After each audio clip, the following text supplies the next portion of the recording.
Olá, seja muito bem-vindo ao Ela Pode, um espaço criado pelo Conexão Melanin, uma rede de empoderamento e fortalecimento de mulheres negras de Juiz de Fora e região, em parceria com o projeto Mulheres Empreendedoras e Empoderadas do Centro Universitário Estácio Juiz de Fora. Esse programa foi criado para ouvir mulheres que transformam as suas vidas, suas comunidades e o mundo ao seu redor. Meu nome é Tamara Lisa, eu sou jornalista, professora universitária, cientista social e aqui coordeno também o projeto Mulheres Empreendedoras e Empoderadas. O Ela Pode é um convite para que mais mulheres sejam ouvidas, reconhecidas e inspirem outras mulheres. E é só meia hora, é o tempo de um café, do caminho para casa, de um bate-papo aí. E durante todo esse episódio, a Sampulheta vai controlando o nosso tempo aqui para que você veja que meia hora de uma boa história pode transformar um dia inteiro.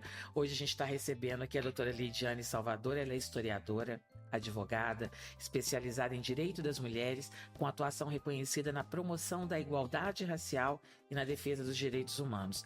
Ela também é conselheira do Conselho Municipal de Promoção da Igualdade Racial aqui de Juiz de Fora e vice-presidente da Comissão Nacional de Diversidade e Inclusão Racial do Instituto Brasileiro de Direito da Família. A Lidiane construiu sua carreira dedicada à ampliação do acesso à informação e ao fortalecimento da cidadania. Prazer te receber aqui. Muito obrigada, viu, Lidiane, por ter aceitado esse convite para estar aqui com a gente hoje, especialmente nesse agosto lilás, né? Prazer todo meu, Tâmara. E estar de volta ao Estácio tem um gosto especial para mim, porque foi aqui que eu me formei. É muito bom a gente receber egressos assim e que fizeram sua carreira, né? Fizeram sua vida. Exatamente. Eu digo que ser advogada era um sonho que eu tinha desde criança. Embora eu não soubesse de fato o que isso significava na prática. Mas esse sonho começou a se tornar realidade desde o momento em que eu ingressei na Estácio. Que bom, então, que bom. Aqui que tudo e quando a gente vê o aluno assim, não só fazer o curso, mas ir para o mercado, né? Se firmar como uma referência naquela área de atuação. Bom demais. Tomara que você volte outras vezes, Será né? Um prazer. Outras vezes. Lidiane, a gente começa sempre com uma pergunta, antes da gente falar do assunto do programa, para conhecer um pouco mais a nossa entrevistada, eu queria saber quem que é a mulher, Lidiane, que você já foi e que você fica atenta para não voltar a ser. Você fala, olha, isso já não combina mais comigo, daqui eu já saí. Isso já venci essa parte. Quem que é essa mulher que você já foi um dia? É uma mulher conformada com as situações. Sempre fui questionadora, mas sempre pensei, se é desse jeito, é desse jeito. Não dá para ser transformado. E hoje eu vejo que, com exceção da morte que nós não temos controle, todo o resto pode ser modificado. Através do estudo, através de conversas como essa que nós estamos tendo, através da conscientização. Então eu busco sempre estar levando conscientização e mostrando para as pessoas que é possível mudar, sim. Nenhum de nós tem um destino traçado. Isso é muito importante, né? Porque às vezes é tão difícil. Para algumas pessoas isso é mais fácil, né? Tem gente que nasce com todas as escolhas postas. E tem gente que tem que brigar para cada uma. Mas ainda assim é possível, né, Lidiane? Com certeza. Eu sou a prova viva disso. Eu sou a filha mais velha de 4 irmãos. Eu cresci na periferia de Juiz de Fora. Sou de uma família negra. Sim. E tinha tudo pra... Você é de qual bairro? Eu sou de Benfica. Benfica, E tinha tudo para não dar certo. Enquanto uma pessoa com estudos. Sim. E eu sou da família, por parte do meu pai, a única com graduação. E com muito orgulho, 2. Sim. Uma universidade federal em que eu ingressei quando ainda não havia sistema de cotas, não havia nem, que o vestibular era um funil muito mais apertado do que é hoje. Que foi a graduação em História, que foi uma base maravilhosa para mim, que me ajudou muito a fazer o curso de Direito com menos dificuldades em relação à leitura, escrita. Então, assim, são 2 diplomas que eu carrego com muito orgulho. E que não era uma coisa comum na sua família. Não era comum e ainda não é ainda hoje. Sim. Era comum e não estava determinado que fosse dessa forma. Então, eu escolhi ele e falei, não, eu não vou ser igual. Eu vou ser diferente, eu vou romper as barreiras. E não é fácil, né? Não. Não é fácil a gente conseguir. E a gente vê, se você hoje fazendo parte do Conexão Melanin, o quanto que é importante ter essas referências, né? Que a gente muitas vezes cresceu sem elas por uma série de fatores. Não porque as pessoas não queriam, provavelmente, não porque sua mãe, suas tias não queriam, mas porque a vida não permitia, essa não era uma escolha possível, né? E hoje as meninas do Conexão, as mulheres que participam, verem isso, quanto que é importante essa representatividade. Você teve ao longo da sua vida, assim, eu imagino que professoras não, parecidas com você. Não sei se você teve, eu não tive essa sorte, mas teve algumas referências, teve alguém que você viu e falou, não, é possível sim. Aquela pessoa tá indo. Ao longo da minha vida estudantil inteira, e aí eu vou voltar lá nos primórdios mesmo da educação infantil, eu me lembro de 2 professores negros no ensino fundamental e médio, homens, só. Em ambas as graduações, tanto na história quanto no direito, eu não tive professores negros. E faz muita diferença você olhar pra frente e ver alguém e falar, olha, esse lugar pode ser ocupado por mim também, né? Você se enxergar, né? É bom ter esse tipo de espelho. E eu até brinco com as meninas de conexão, que elas olham pra mim, oi, doutora Leide. Eu falo, gente, vamos deixar o doutora pros ambientes formais? Aí, no último encontro, uma delas falou comigo assim, não, vou chamar de doutora sim, porque é uma referência saber que nós podemos ser doutoras como você. Sim. Falei, tudo bem, então chame de doutora, mas se um dia esquecer, eu não me importo. Não vai mas ser é porque tão... é significativo, é importante, né? De mostrar como referência, assim. Sim. E isso é muito, muito bom. E no último programa, no último Conexão Melanin, você esteve lá falando sobre a questão do Agosto Lilás, né? Sobre o mês de combate à violência contra a mulher. E a gente pensou em falar nisso aqui também. Como é que você vê a importância desse tema hoje? É mais importante do que foi há algum tempo? As pessoas estão mais conscientes? Como é que você vê a importância da gente discutir essa questão do Agosto Lilás, do combate à violência contra a mulher? Eu vejo como uma grande evolução, né? Aí agora, advogado, fica um pouquinho de lado para a historiadora assumir. A gente vive numa sociedade patriarcal e machista desde os primórdios da colonização.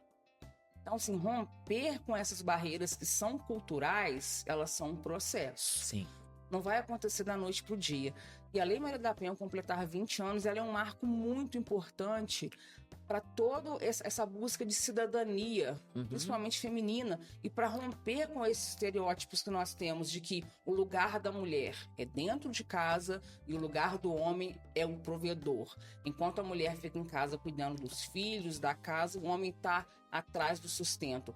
E culturalmente, quando essa mulher ela descumpre esse, entre aspas, bem grandes, papel social imposto, o homem se sente no direito de corrigi-la. Sim. E a sociedade, ela normaliza e naturaliza essas situações. Só que desde que a violência doméstica ela passou para o ambiente público, com a Lei Maria da Penha, isso deixou de ser um problema só familiar. Então a gente deixou de ter aquele lema de que em briga de marido e mulher ninguém mete a colher. Eu digo que a gente não só mete a colher, como a gente mete o pé na porta, a gente chama a polícia, a gente cumpre o nosso papel. Então a Lei Maria da Penha ela tem esse caráter educacional muito importante. E é claro, a gente ainda está caminhando a passos de formiguinha. Tem muita coisa para ser alcançado. Mas já melhoramos muito com relação a 20 anos atrás. Uma coisa que você falou que é tão séria que as pessoas naturalizam, né? Você vê pessoas, famílias que passaram a vida inteira falando assim, mano, tem que tomar cuidado para como é que fala com seu pai, porque ele é muito nervoso, ou então tem que tomar cuidado para a pessoa não tem medo de falar algumas coisas. É melhor não falar com seu avô não, porque ele vai te controlar, o seu irmão, você sabe como é que ele não tem paciência para isso. Ao longo do tempo, a gente foi acostumando a ter medo de algumas pessoas, coisa que para as mulheres você vai e fala e tá tudo bem. E no papel dos homens ali, alguma coisa que as pessoas não entenderam que isso era violência, que você ter medo de conversar com alguém que vive dentro da sua casa, você tem que pensar direito em que palavras que você vai usar, porque não sabe como é que aquilo vai virar, não é uma coisa normal, né? É uma forma de silenciamento que sempre foi imposta a nós mulheres, né? Aí remete muito à fala da Marcela no mesmo Conexão. Você tem que falar baixo, tem que ser delicada. Sim. Você não pode se exaltar. Porque quem fala alto, quem fala grosso é o homem. A mulher tá ali para baixar a cabeça. E a partir do momento em que você tem medo, por exemplo, de falar com seu pai, com seu irmão, com seu companheiro, alguma coisa não tá legal. Sim. Eu costumo dizer que a chave para se entender um comportamento normal ou abusivo é, se aquilo te incomoda, não é normal. Se você tá sofrendo ali no meio do caminho e não tá funcionando, tem alguma coisa séria que precisa ser feita, né? Exatamente. E aí é por isso que a gente precisa falar a respeito. Porque quando a gente fala de Lei Maria da Penha, a gente está tratando de formas de violências em que as mulheres podem estar submetidas ao ambiente doméstico. A gente fala de violência física, todo mundo sabe o que é. Todo mundo reconhece um soco, um empurrão, um chute, um braço quebrado. Mas quando você tem uma política de silenciamento, por exemplo, que te impede de falar com seu pai, de falar com seu companheiro, você pode estar passando por uma violência psicológica. Sim. Quando ele te maltrata, ele diz que você é feia, que você é incapaz, que você não tem condições. Quando ele mexe com a sua autoestima, com a forma que você se vê, tá se passando por uma Tem violência uma violência ali, né? Hoje, quais seriam, assim, tem como a gente separar quais são as principais formas de violência que as mulheres sofrem hoje? Sim, a Lei Maria da Penha, ela é muito clara, ela traz 6 formas de violência. Tá. Né, no seu próprio bojo, na lei. A violência física, como eu te falei, é que deixa marcas físicas mesmo no corpo, que todo mundo conhece. Uhum. A violência psicológica, que é uma das mais difíceis de identificar e normalmente é uma das primeiras que acontece. Sim. Violência patrimonial, que ela pode ser exemplificada quando, por exemplo, o companheiro, ele controla os seus gastos, cartões de crédito. São muitas mulheres que dedicaram a vida a criar a família e que não têm um poder financeiro e que depois, né, tem que ficar pedindo um dinheiro para qualquer coisa, né? Exatamente. Negociar um centavo. E aí, por exemplo, se ele destrói algum objeto pessoal seu, um celular, é uma violência patrimonial. Sim. Mas as mulheres naturalizam. A gente teve uma discussão, ele ficou com ciúme, quebrou meu celular. Mas ele estava com ciúme, isso é normal, não é normal. Tem uma violência psicológica e uma patrimonial aí também. Sim. Nós temos a violência moral, que é quando ele ataca a honra dessa mulher. Pode ser através de uma injúria, de uma calúnia, de uma difamação. Temos também a violência sexual. Sim. Que é uma das mais naturalizadas em relacionamentos. Por quê? Ainda voltando na questão da cultura brasileira, como fomos criados, as pessoas pensam que relações sexuais são inerentes a qualquer tipo de relacionamento. Sim. Então, se você está num casamento, num namoro, práticas sexuais, elas caminham juntas, como se fosse obrigatório. Na verdade, não é. Isso é tão importante, né, Lidiane, da pessoa saber que ela tem o direito de falar que não. Exatamente. Mesmo dentro de um relacionamento. Não, hoje não. Agora não, né? E quando esse não é respeitado, a gente tem um estupro marital, que é o nome dado para esse caso específico. E quando eu falo em estupro marital, eu vejo muita gente arregalando o olho, tanto homem quanto mulher. Sim, que pensa que se há uma relação entre as pessoas, não pode ocorrer uma violência, mas às vezes ela ocorre, né? A violência sexual, além dessa questão do invadir o corpo da mulher contra o desejo dela, a gente pode caracterizar também através de um aborto forçado, de impedir que ela use métodos contraceptivos. E a Lei Maria da Penha traz também uma forma de violência nova, que entrou esse ano, que é a violência vicária. E que, infelizmente, hoje a gente está aqui um dia depois do Dia dos Pais, e nós tivemos a trágica notícia ontem de 2 meninas mortas pelo pai. Foram encontradas dentro do carro. Uma menina de 3 anos, uma menina de 5, não é Exatamente. isso? Para punir a ex-mulher. Exatamente. Isso é uma coisa que vem acontecendo, infelizmente, né? Muito. Infelizmente virou moda. Tanto que a lei precisou se moldar nesse sentido, né? Quando um agressor, ele pratica contra alguém uma violência para atingir essa mulher, e não só contra filhos, mas o que a gente mais vê é contra filhos dela, às vezes filhos deles mesmos. Deles mesmos, Exatamente. Então, assim, ele não tem pudor para causar dor àquela mulher. Então, essa nova forma de violência foi incluída na lei esse ano, que é a violência vicária, e também criou um tipo penal que é o crime de vicaricídio. Sim. Está no Código Penal, com pena de até 40 anos. É muita coisa. Eu fico imaginando, assim, eu não sei, né? Agora, com a sua experiência como advogado, você vai poder dizer isso melhor. Mas a impressão que eu tenho, acompanhando as notícias, é que uma pessoa não mata os filhos, assim, sem ter dado nenhum tipo de sinal de descontrole. Eu fico pensando, será que não teve um dia que essa pessoa descompensou, que ela gritou? Será que dá mesmo pra você se surpreender? Não dá pra perceber que tem alguns sinais que essas pessoas demonstram antes de chegar num caso grave que chega lá pra você, assim, por exemplo, bateu, agrediu o filho e tal. Tem sinais que a mulher pode ficar atenta no relacionamento? Normalmente tem. Eu costumo dizer que um homem não acorda num dia e fala, hoje eu vou matar aquela mulher. Pois é, a gente tem essa impressão, né? Não querendo culpabilizar a vítima de jeito nenhum, mas imaginar assim, olha, tem coisas que a gente pode nos alertar, né? Que a gente pode ficar atento que essa pessoa é uma pessoa completamente desequilibrada, né? Sinais de agressividade dentro do relacionamento, essas formas de violência que nós trouxemos aqui, elas são o que a gente chama de o degrau inicial para o máximo, que é o feminicídio, e que está acontecendo com o vicaricídio também. Então, normalmente, esse homem, quando ele pratica esses 2 crimes, ele já mostrou sinais geralmente já tem uma medida protetiva contra ele. Sim. Ele já é um sujeito agressivo, naturalmente, não é uma coisa que vem do nada. E aí é importante que as mulheres denunciem, sempre busquem a medida protetiva, porque a medida protetiva é o único instrumento que a gente tem para salvaguardar essa mulher. A medida protetiva, ela estabelece uma distância, um limite, uma regra de convivência entre os dois, é isso? Ela vai de caso a caso, mas em regra ela vai determinar o afastamento do agressor do lar dessa mulher, de pessoas que têm convívio com ela. E se ele descumprir, ele pode ser preso em flagrante. E ao ser preso em flagrante, o delegado não pode obter uma fiança. Então ele vai fazer o caminho todo do sistema prisional ali. Ele vai para o sistema prisional, aí depois ele vai passar para audiência de custódia. E aí ele vai entender o que é um sistema prisional, vai levar um susto muito grande, né? Que às vezes o medo que dá da gente tentar resolver as coisas dentro da família é que a pessoa, às vezes, ela não se dá conta da gravidade do que ela tá falando. Deixa, porque vai acalmar, amanhã tá melhor, né? E aí a pessoa não se dá conta, mas quando ela é dentro do sistema prisional, ela entende que a situação é séria. Eu costumo dizer que a gente tem um mito de que a medida protetiva é só um papel. Uhum. Eu digo que ela é um papel que salva vidas. Dados da Polícia Civil de Minas mostram que a cada 10 feminicídios em Minas, em 9 casos não havia medida protetiva. Então, eu falo o seguinte, se esse homem tiver um mínimo de bom senso, esse papel vai parar. Sim. Se ele não tiver nenhuma viatura, mas vai arriscar para quê? Sim. Porque digamos que esse homem ele não tem o bom senso, ele descumpra essa medida e ele venha a ser preso.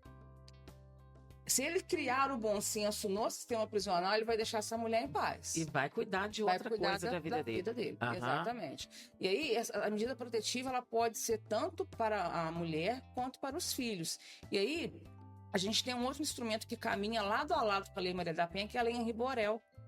Que ela é o equivalente da Lei Maria da Penha para crianças e adolescentes, mais especificamente do sexo masculino. Uhum. Porque a Lei Maria da Penha, ela protege a mulher. Sim. Independente da idade.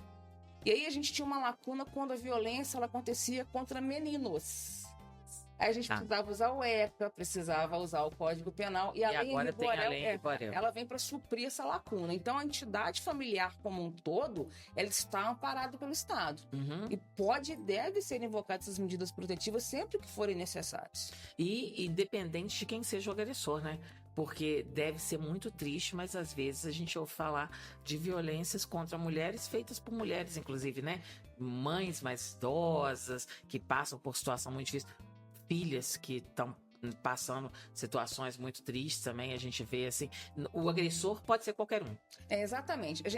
O substantivo é usado no masculino porque a gente tem, historicamente, homens como agressores.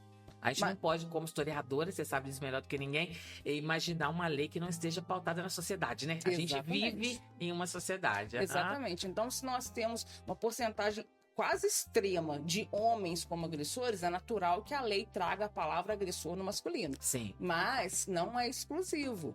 A lei ela é exclusiva, a mulher é a vítima. Quem que é o agressor? Qualquer pessoa no núcleo familiar. Sim. Companheiro, ex-companheiro, marido, ex-marido, mãe, infelizmente, tia, tem irmã, agressores de todos os filhas, exatamente. Uhum. E a lei, ela protege também mulheres homoafetivas. Ah, sim. Uhum. Eu não sabia disso. Sim, nós já tivemos uma mulher em situação de violência, tiver uma companheira, aquela companheira pode ter uma medida protetiva contra ela. Entendi. Ela é uma mulher, ela pode ser beneficiada pela Lei Maria da Penha, independente de onde vem a agressão. E mais recentemente, por entendimento do STJ, a lei passou a se aplicar também a casais homoafetivos do sexo masculino. Como a gente está falando no contexto do Rainbow Fact, é interessante trazermos isso. Ela passou a se aplicar com relação ao afastamento desse agressor quando há casal homoafetivo do sexo masculino. Mas aí, ela tem uma particularidade. No caso desses homens, ela vai garantir a medida protetiva de afastamento de um agressor com relação à sua vítima. Mas ela não traz os outros benefícios da Lei Maria da Penha. Que benefícios são esses que você está falando? A Lei Maria da Penha, ela impede, por exemplo, que haja conciliação entre agressor e vítima. Eles não vão ser levados para um juizado especial, por exemplo, sentar frente a frente como nós estamos aqui, como era antes da Lei Maria da Penha. Agora isso já não tem mais. E aquele agressor ser condenado a pagar uma cesta básica. E o interessante é que, quando esse agressor era condenado a pagar uma cesta básica, o pagamento dessa cesta básica saía do orçamento familiar. Essa mulher acabava pagando Ou também. seja, ela, no final das contas, está pagando essa cesta básica que ele vai entregar. Exatamente. Aí ela chegava em casa e ela estava arriscada a apanhar ainda mais. Sim. Era o máximo que podia acontecer. Para casais homoafetivos, esses instrumentos eles ainda existem. Então, pode haver um pagamento de uma cesta básica, uma transação penal, mas a medida protetiva, ela é assegurada. Entendi. Porque a pessoa tem essa segurança mesmo, né? De que não vai precisar passar por uma outra agressão. E não deve ser incomum o caso da pessoa ter mais de um caso de agressão à mesma pessoa, né? Não, geralmente é ouve falar reiterado. muito disso, assim, que ela vai tendo uma progressão. O que a gente fala é que quando uma mulher ela procura, seja uma delegacia, seja a Defensoria Pública, o Ministério Público, um advogado, para pedir ajuda e uma medida protetiva, ela não passou pela primeira situação de violência. Uhum. Não foi o primeiro tapa, não foi o primeiro xingamento. Geralmente vem num ciclo e numa crescente até que chega um ponto que ela... Não, eu preciso. Sim. Né? Eu me conscientizei, eu perdi a vergonha. Porque uma das coisas que mais barra a mulher de buscar o amparo é a vergonha. Ela se olha no espelho e fala, como assim? Eu sou uma mulher empoderada, eu sou dona do meu dinheiro, eu tenho a minha carreira, e meu marido controla o meu salário. Como é que pode? Como né? assim? Eu sou uma mulher, por exemplo, que tem uma constituição física boa, eu malho, eu faço dieta, eu cuido do meu corpo, e como que eu não consigo revidar um tapa que eu recebo no rosto do meu marido? Como que eu, sendo uma mulher que eu estou na frente das câmeras, conversando, conscientizando, e eu cedo a pressões do meu esposo por ter relações sexuais com ele contra a minha vontade? Exato. Então, o que essa mulher, ela se olha no espelho e ela sente assim, como falar? É que eu vou falar como sobre que eu vou isso? explicitar? Sim. Eu fico imaginando que nas camadas mais altas deve ser mais difícil ainda, porque a população mais carente, ela tem uma vida mais comunitária, né? Ela precisa ter uma vida comunitária, todo mundo compartilhando. Agora, alguém de uma camada social mais alta, ela pode passar a vida inteira sendo agredida sem que ninguém saiba que isso está acontecendo, né? Porque no ciclo de convivência ali, isso não é publicizado, não é comum. Porque o agressor, ele não tem um carimbo na criança dizendo, eu agrido minha esposa. Só quem está dentro de casa, entre as quatro paredes, é que se conhece. Daí a importância da lei. A Lei Maria da Penha, ela invade essa esfera que sempre foi exclusivamente doméstica, familiar, e expõe para a sociedade o que está acontecendo. Só que para ela fazer essa exposição, ela precisa ser provocada. Sim. Por exemplo, se eu tenho um vizinho que passa por uma situação de violência, a minha função como cidadã é denunciar. E aí essa denúncia ela é no 180, que é a Central de Atendimento à Mulher. E aí isso vai ser investigado. Se essa situação está acontecendo, agora eu estou vendo uma mulher sendo agredida, eu devo chamar a Polícia Militar. É o principal canal.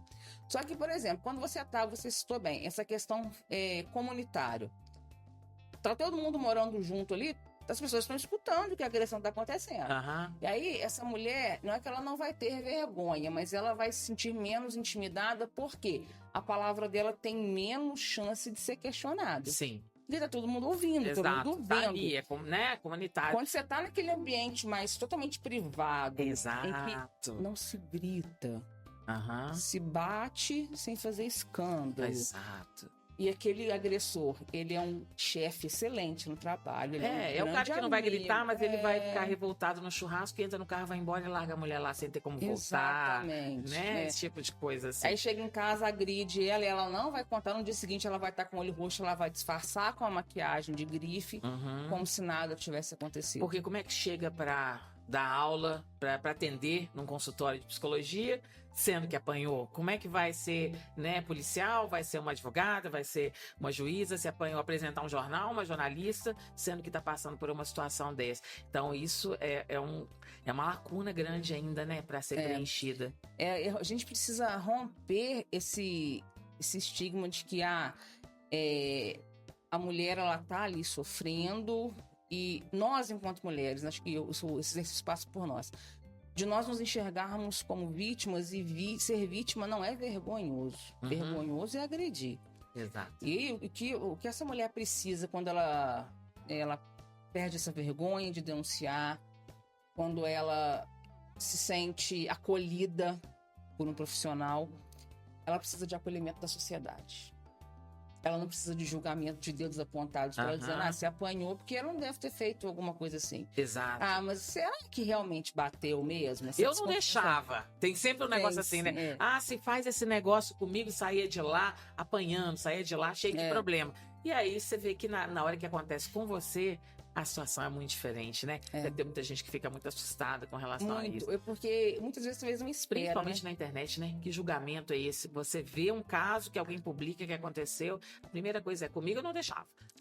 Comigo não acontece um negócio desse. Se alguém faz um negócio desse comigo, sai um camburão. E aí, cadê o acolhimento, né? Exatamente. E quando essa mulher não se sente acolhida, mais tolhida ela fica com relação a buscar ajuda. E ela precisa entender e observar que existe uma rede de apoio e essa rede tem que funcionar. E essa rede de apoio inicial é justamente a família. Sim. Porque ela vai buscar amparo, uma mãe, uma irmã. E se ela encontra as portas fechadas na referência, no núcleo dela, ela vai para onde? Sim. Aprender a ouvir, né? A gente precisa aprender a ouvir isso. Se tem aquela tendência, igual eu falei, o agressor ele não tá com carimbo na testa, de que é um homem que a família dessa mulher toda gosta demais dele, tem um bom relacionamento com ele, eles vão acreditar ou apoiá-la se ela decidir romper um ciclo de violência que só ela conhece, porque é ela que tá ali entre quatro paredes com ele. A situação deve ser a mais difícil quando a pessoa não é um monstro. Quando ele é um ser humano, né? Então, às vezes, ela é um cunhado bom, ele ajuda ali dentro de casa, é um vizinho razoável, mas é um marido péssimo, né? Tóxico, exatamente isso. E eles se usam muito dessa falsa imagem criada socialmente para se blindar. Como você falou, se ele é um monstro ali, todo mundo já conhece, então ele não vai ter nenhum tipo de pudor. Exato. Mas quando ele é o bom cidadão na rua... aquilo pra ele é uma máscara. Ele usa isso como uma armadura. Fala, duvido que alguém vai acreditar se você falar que eu fiz isso. Todo mundo me conhece. Isso é uma coisa que a gente escuta muito, né? Ninguém vai acreditar. É sua palavra contra a minha, né? Exatamente. E aí fica uma coisa... Tem alguma coisa que a mulher pode se resguardar? Pra não ficar essa coisa de a minha palavra contra a sua? Tem... Fazer print, gravar. Isso é uma coisa que realmente ajuda? Ajuda Você muito. percebe como advogada que é bom? A lei, ela diz que para a caracterização da violência contra a mulher, violência doméstica, basta a palavra da vítima, justamente pela violência acontecer nesse espaço privado. Sim. Então, assim, na lei, a palavra é suficiente. Mas, infelizmente, não é isso que a gente vê tanto na prática. Eu costumo orientar, principalmente quando a gente está tratando de violência psicológica, que a mulher se cerque de todos os instrumentos que ela puder. Se ela faz acompanhamento com psicólogo, laudo. Vai pedir o laudo. Se ela faz psiquiatra, laudo também. Se ela toma medicação. Eu brinco que teve um caso que me transformou quase numa especialista em CID. Porque eram tantos transtornos psicológicos que essa mulher foi desenvolvendo ao longo de um relacionamento tóxico, que para eu demonstrar para o magistrado que ela precisava daquela medida protetiva com base na violência psicológica, eu descrevi cada um daqueles transtornos que ela tinha de maneira detalhada. Porque é uma outra questão que nós temos também enquanto advogados. Nós estamos aqui, nós duas, Tâmara, de frente uma para outra. Nós estamos olhando nos olhos uma da outra. Há uma verdade que nós estamos fazendo. Mas a partir do momento que eu estou na frente de um computador e eu estou escrevendo para alguém que não está me vendo, eu preciso desenhar para aquela pessoa o que está acontecendo. Entendi. Eu tô vendo essa mulher chorando na minha frente, eu tô vendo a dor nos olhos dela, mas o magistrado não tá. Ele tem um papel. Então aquele papel ele tem que ser o mais fidedigno possível, o mais detalhista, para que aquele magistrado, ao ler aquele papel, aquele pedido, ele entenda o que está acontecendo e conceda essa medida para essa mulher. E essa medida, ela tem um caráter empoderador. Quando essa mulher, a medida é concedida, ela olha para aquele papel e fala, alguém me ouviu. Exato. Eu não estou sozinha. Acreditaram em mim. Acreditaram em mim e eu tenho alguém junto comigo aqui, né? Exato. Que bom que a gente tem esse instrumento. A gente chegando perto aqui do nosso final. Olha como é que é rápido esse negócio de meia hora. Já tem tanta coisa para falar. Nós temos que saber como mulheres para poder seguir assim seguras. O que você acha que é assim, olha, uma informação que toda mulher devia ter, que a gente tem que saber, igual você falou, não, o número é 180, né? Isso, 180. Que a gente vai saber e tem que ligar. que a gente precisa, que nós precisamos ensinar as nossas filhas e aos nossos filhos com relação à segurança das mulheres em especial? Nós precisamos ensinar, e eu falo isso desde a base, tudo vem lá de baixo, a meninas a não aceitarem ser desrespeitadas e meninos a não desrespeitarem. Uhum. Porque você tem que mostrar pro seu filho, se você é mãe de um menino, meu filho, você não pode encostar na coleguinha, você não pode forçar um beijo na coleguinha, você tem que respeitar a sua coleguinha. Se você vê alguém brigando com a sua coleguinha, você a defenda. É ali que a gente começa. Da mesma forma, a menina não vai aceitar que se desrespeitem. Se alguém passar a mão em você, você vai procurar... menina, você tem as partes do corpo que sua mamãe pode tocar. É um trabalho de todo dia, de educação. E aí a gente também achar isso, né? Não, o rapaz te achou bonita, mas peraí, daí encostar é uma outra, é um outro caminho. E aí, assim, aí a gente escapa da esfera da Lei Maria da Penha e vai para a legislação como um todo. Assim, a gente tem a Lei Maria da Penha, ela protege pessoas em situação de violência doméstica e familiar. Sim. Não quer dizer que outras mulheres em situação de violência não estão protegidas. Por exemplo, se um vizinho, ele me agride, eu não posso pedir medida protetiva da Lei Maria da Penha contra ele, mas eu posso pedir ordem de restrição do Código de Processo Penal. Então eu não estou desassistido. A medida protetiva contra ele não vai ser assegurada porque eu não tenho relação doméstica familiar com ele. Mas eu não vou aceitar o desrespeito dele e achar que isso é normal. Sim. E uma coisa que você falou disso agora, eu achei importante, e aí eu acho que é uma dica importante para todo mundo que está ouvindo a gente.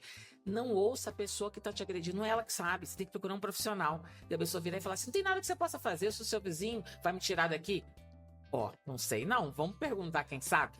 Tudo bem, eu posso não te tirar da sua casa, mas existe uma lei que me protege. Procurar assessoria, procurar orientação de profissional faz diferença, né, Lídia? Muita diferença, porque os direitos, eles aparentemente, eles são muito claros, mas quando você analisa um caso específico, não é tão claro assim. Por mais que a gente tenha acesso à informação o tempo todo, há situações que só o profissional capacitado ele vai conseguir identificar. E aí, eu sempre sugiro a pessoa que tá em desconforto com alguma situação, procure orientação ou de um advogado particular, da Defensoria Pública, vá ao juizado, converse com o atendente lá, explique a situação para você entender qual é o seu direito e o que pode ser feito. Ótimo, ótimo. Gente, eu não falei? É meia hora, é rapidinho, vale mais, né? Vale sempre a pena a gente acompanhar.